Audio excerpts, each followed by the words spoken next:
আরে কথা বলে না। কোরআন মাজিদ শিখতে হলে কয়টি বিষয় জানতে হবে? এক নম্বর বিষয় কি? দুই নম্বর, তিন নম্বর। দুই নম্বর হবে মাখরাজ, এক নম্বর হরফ। আচ্ছা, দুই নম্বর কি হবে? তিন নম্বর, চার নম্বর, পাঁচ নম্বর, ছয় নম্বর, সাত নম্বর, আট নম্বর। গুন্না অর্থ কি? নাকের মধ্যে ধরে পড়া, গুনগুনিয়ে পড়া, লুকিয়ে পড়া, নাকের মধ্যে লুকিয়ে পড়া, গুনগুনিয়ে পড়া। ঠিক আছে? হ্যাঁ, আমরা গুন্না পড়েছিলাম নুন সাকিন তানবিনের প্রকার। নুন সাকিন তানবিন কয় প্রকারে পড়া যায়? কি কি? ইকলাবে হরফ কয়টি? ইকলাবে হরফ কয়টি? কি কি? ইয়ার মালের সাথে বলো। ঈদগাম অর্থ মিলিয়ে পড়া। ঈদগাম হরফ ছয়টি। ইয়া রা মিম লাম ওয়াও নুন। একসাথে ইয়ারমালুন। ঈদগাম দুই প্রকার। ঈদগামে বা গুন্নাহ, ঈদগামে বেলা গুন্নাহ। ঈদগামে বা গুন্নাহ হরফ চারটি।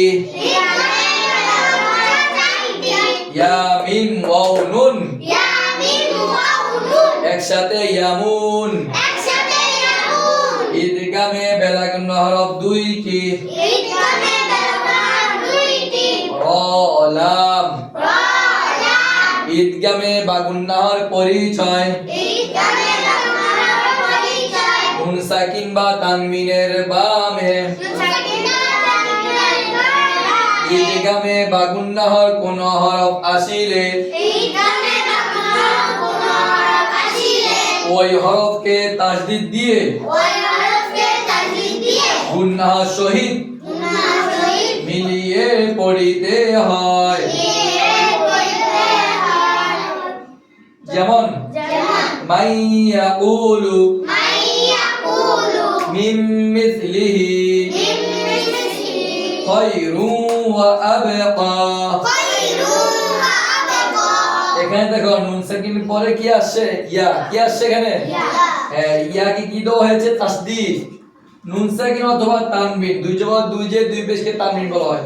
নুন সাকিন অথবা তানবিনের পর হরফটি যদি ঈদগামে বা গুন্নাহ হরফ চারটি হরফ থেকে যে কোনো একটা হরফ আসে, ওই হরফকে তাসদীদ দিতে হবে। কি দিতে হবে? তাসদীদ দিয়ে গুন্নার সাথে মিলিয়ে পড়তে হবে, গুন্না করতে হবে। কিভাবে? যেমন মাইয়াকুলু মিন মিসলিহি। যেমন এখানে দেখো নুন সাকিন পরে মিম আসছে, এখানে খায়রুন এর তানবিনের পর ওয়াও। কি করতে হবে?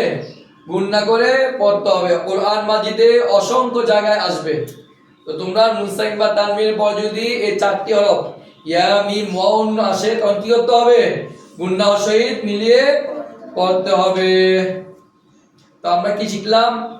ইকলাব আমাদের শেষ। ইকলাব নুন সাকিন বা তানবিনের পরে যদি বা আসে, ইকলাব গুন্নাহ সহিত মিম পড়তে হবে। আর নুন সাকিন বা তানবিনের পর যদি ইয়া মিম ওয়াও নুন এই চারটি হরফ আসে, কি করতে হবে? গুন্নাহ সহিত মিলিয়ে পড়তে হবে। এটাও গুন্নাহ সহিত কি করতে হবে? গুন্নাহ সহিত মিলিয়ে পড়তে হবে।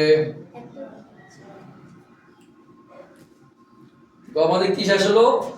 ঈদগামে বা গুন্না শেষ। আগামীকাল আমরা শিখবো ঈদগামে বেলা গুন্না শিখবো। এই নুন সাকিন তানবিন চার প্রকার। চার প্রকার কোন কোন বইয়ের মধ্যে 5 প্রকার আছে। অর্থাৎ ইকলাব, ঈদগামে বা গুন্না, ঈদগামে বেলা গুন্না, ইজাদ, ইকফা। অর্থাৎ ঈদগাম দুই ভাগ করা হয়েছে। ঈদগামকে দুই ভাগ করলে ওই গ্রুপের একই কথা। হ্যাঁ, এটা খেয়াল করবো। তোমার নুন সাকিন বা তানবিনের পর যদি চারটি হরফ আসে, কি করতে হবে? গুন্নার সহিত মিলিয়ে পড়তে হবে। ঠিক আছে? আগামীকাল এটা নিব তোমাদের থেকে। পড়া শুরু করে দাও।